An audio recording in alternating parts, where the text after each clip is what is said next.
But 5 weeks later in the French Grand Prix, the finest cars of France and Italy are to meet a double challenge from the new Germany. Besides the auto unions, team manager Neubauer is here with 3 Mercedes. Their engines have over 300 horsepower, and all 4 wheels are sprung independently. With them are experts on tires, fuel, and carburation.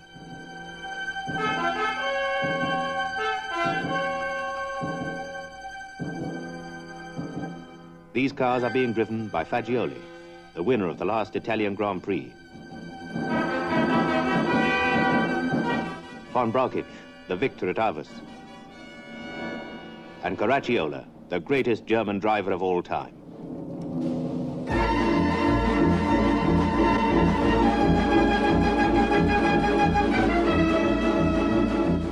In practice, both German and Italian cars break the lap record by 3 seconds, then by 4, then 6, 7, 11, 12, and finally by over 13 seconds. The Italian and French cars have work support, but no one has ever gone racing before with an organization as large or as thorough as this.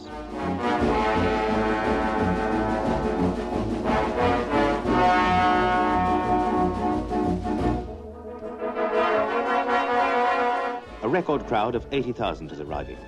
The race is to be 300 miles long, and at least one man is prepared to eat it through.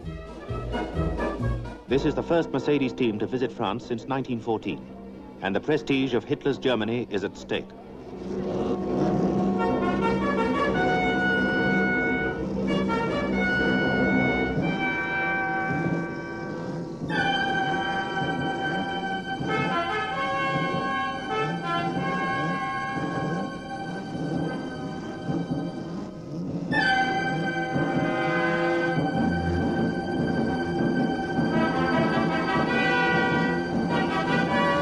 Watch Chiron's Alfa come up from the 3rd row.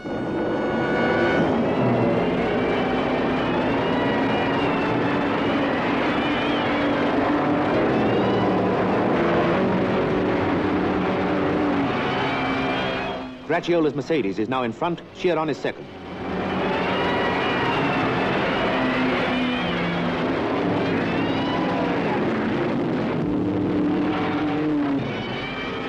It's Chiron. Caracciola is second.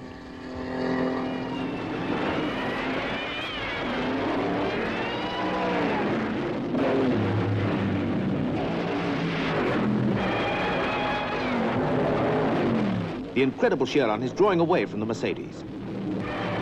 What can Neubauer be thinking?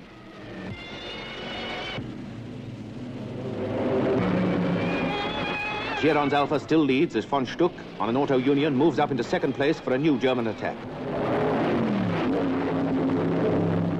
With a lap record of over 90, the German auto union goes into the lead for the Third Reich.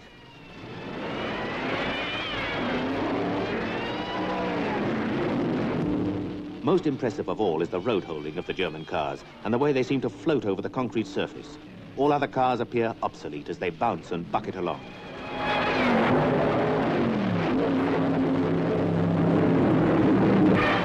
But all isn't well with the new cars. Von Brauchitsch's Mercedes is slowing with supercharger trouble.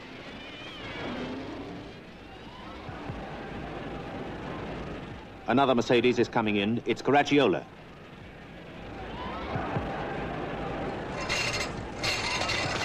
A near side tire is smooth, and look how narrow the brake drums are for such a fast and powerful car.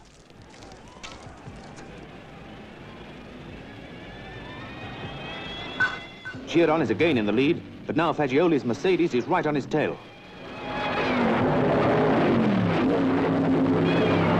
Chiron goes faster than ever and sets another lap record, while Fagioli finds those brakes fading.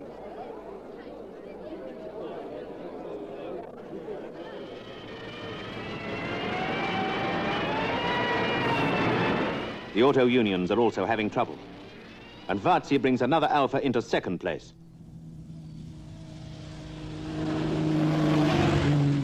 The German attack is broken. The race is another demonstration of Alfa Romeo invincibility, with Varzi and Guy Moll in 2nd and 3rd place.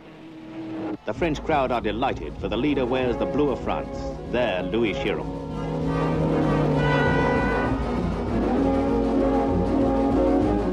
Louis Chiron's greatest victory is the peak of Alfa Romeo fortune. But this is the last time for many years that any car will outperform the new Mercedes and auto unions. Motor racing has entered the age of the highly organized team, dedicated to national prestige. The great days of the independent driver are over.